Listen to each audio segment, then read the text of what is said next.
Hello everyone, my name is Benson Kuegbe Benson. I'm a student of UK Photography Academy Batch B 2024.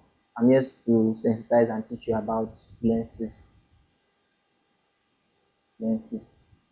So for easier grasp of lenses, I would like to just write down everything I want to tell you about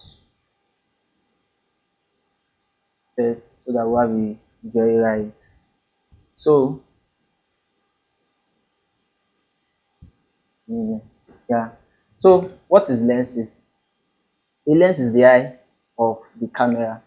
You understand? It is actually molded after the human eye. So everything that can affect the camera, can affect the human eye, can affect the lens of the camera. You understand? So in simple term, a lens direct light, a lens direct light into the camera film or the camera chip. You understand? Which in turn determines the quality of the resulting image.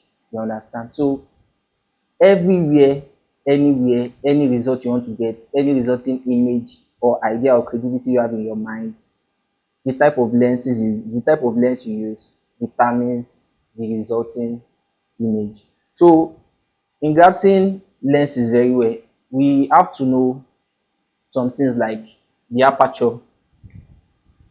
You have to be conversant with aperture. You have to be conversant with converging line. You have to be conversant with your focal length, and the chip set, and other things, and depth of field, depth of field. So all this that I itemize here will determine your results, the result of what you want to get. So the aperture controls the amount of light that comes into the camera. You understand? You can actually reduce it, you can actually increase it so as to get the image or the idea of the image you want.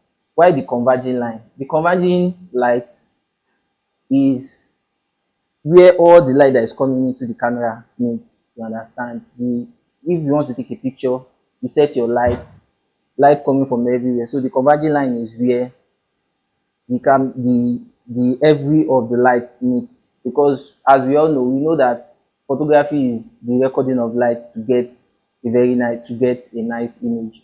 So the focal length is the distance between the converging line and the camera sensor. So that is the focal length. So you see some cameras, some lenses are very long, some lenses are very not that long. So the focal length actually determines your result, the image you want to get, and the chipset. So the chipset of a camera determines the type of lens you can use with it. There are bigger chipset, there are smaller chipset, and the depth of field. The depth of field is the area and focus in an image. If you want more depth of field, means if you want more depth of field, you likely use a lens that has a shorter focal length, so as to capture a so as you take more people in focus, or more subjects in focus. So that is depth of field. So going to the type of lenses that we have, we have a lot of lenses. We have the fisheye,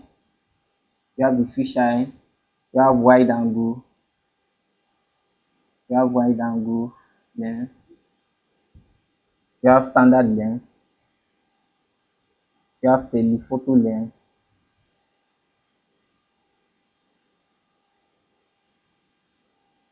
so we have super telephoto lens, we have macro lens, we have macro, lens. But before I go into the broader type of lenses can actually be subdivided into two basically. We have the zoom lens and we have the prime lens. You see, the zoom lens, one of the advantages of the zoom lens, this is a zoom lens. Hope you can see, this is a zoom lens. And the advantage of a zoom lens is the versatility, the ability to adapt to anything you want. Maybe you want to put the subject in focus, or you want to make the person actually like come over here kind of thing. Those people that are conversant with. So that is that is the advantage of a zoom lens. You can actually bring your subject in focus. And another advantage of zoom lens is that, as I said earlier, anything that can affect the eyes can affect the camera. But if you are using a zoom lens, maybe for a concert, maybe for anywhere you go, it will really help you to capture. And the advantage when it comes to what can affect the eye and what can affect the camera is that it reduces the possibility of dust getting into the camera, because you won't have to be changing lenses every now and then, because once you station one lens for your program, you can actually use it as you like. So that is actually what I want you to take out of the point of zoom lens is that it has versatility. You can adapt it to your needs. So the second one is the prime lens. So another name for prime lens is focal, oh, a fixed focal a fixed focal lens. And because, as the name implies, a fixed focal lens, it doesn't have that versatility, but the advantage is that it is lightweight. You see, all these lenses are made of a lot of components, a lot of mirrors, a lot of so the more a zoom lens is heavier, but when it comes to a prime lens, because of the fact that it doesn't have all those versatility and all those elements in it, a lot of elements in it, it's actually lightweight. But the most advantage is that it gives you a shallow depth of field if that is what you want. The quality is actually very sweet. You understand? That is for prime lens. So we'll go to the broader type of lens now. Fish eye lens. Fish eye lens.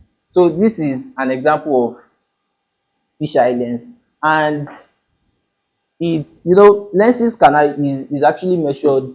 The focal point length of a lens is actually measured in millimeter, you understand.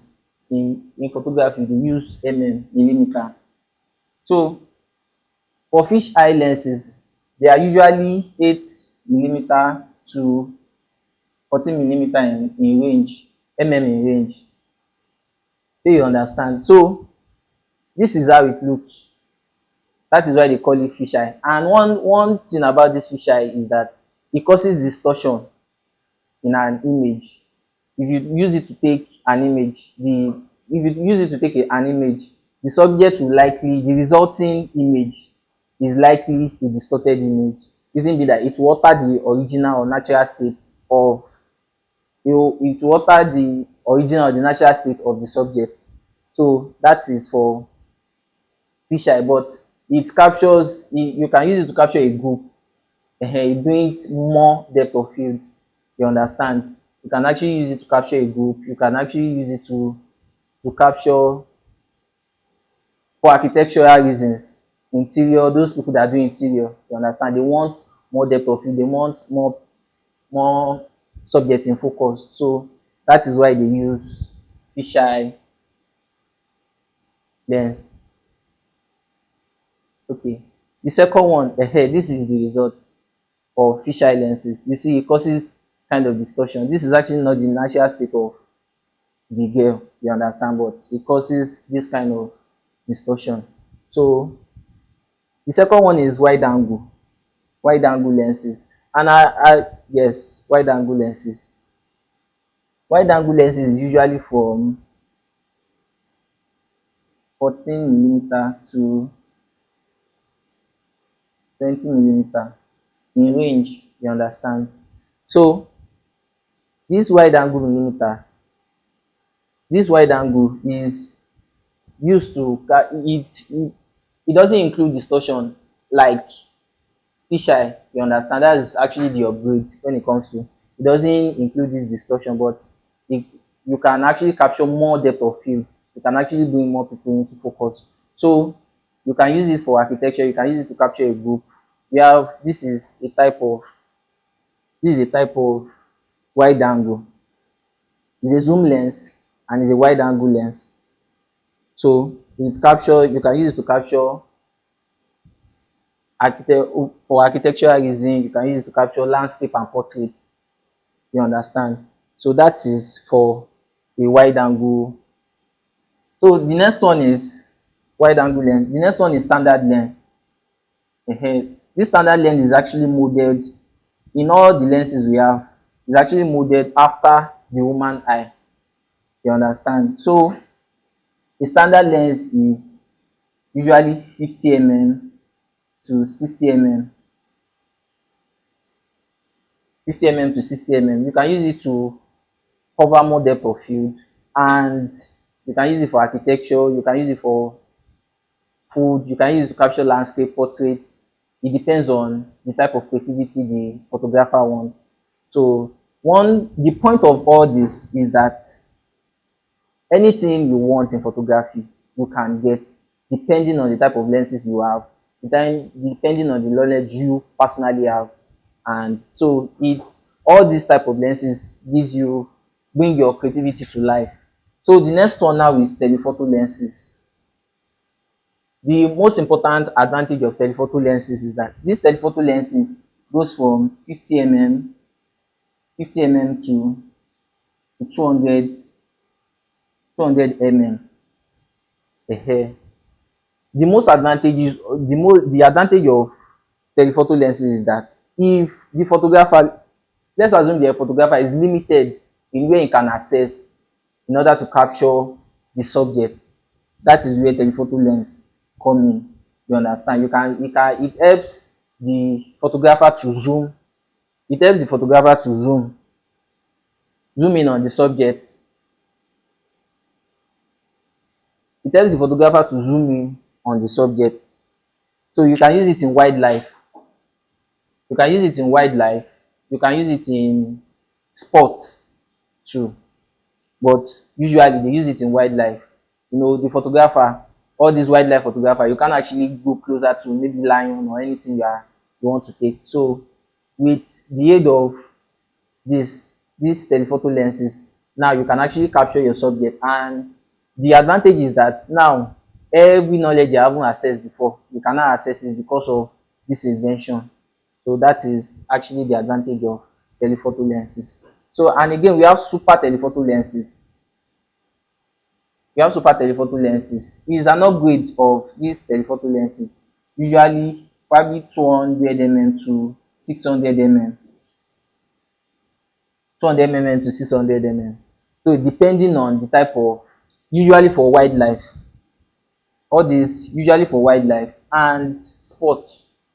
You know, depending on the type of photography you are involved in, depending on your subject, depending on the event, you understand, it determines the how limited the photographer can actually access the subject.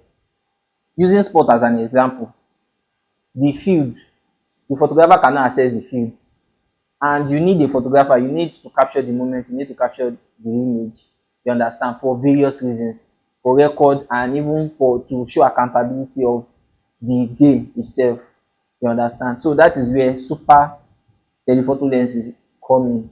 It help you capture the moment, it helps you it help accountability of the game and all that. So you can actually use it for that spot. So this last one is macro lens. Macro lens, these are 105 mm.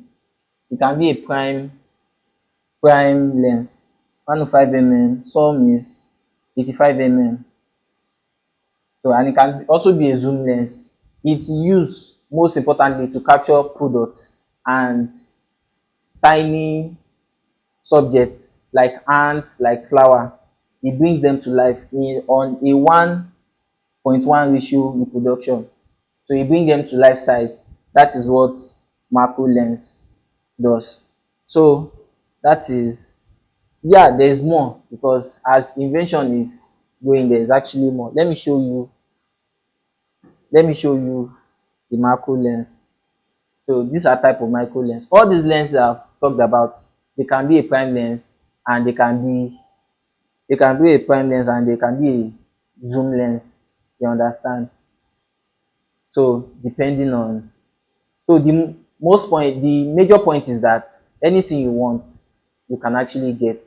So these are the result of various lenses. If you are using 200 mm lens, it gives you more depth, or it give you a shallow depth of field.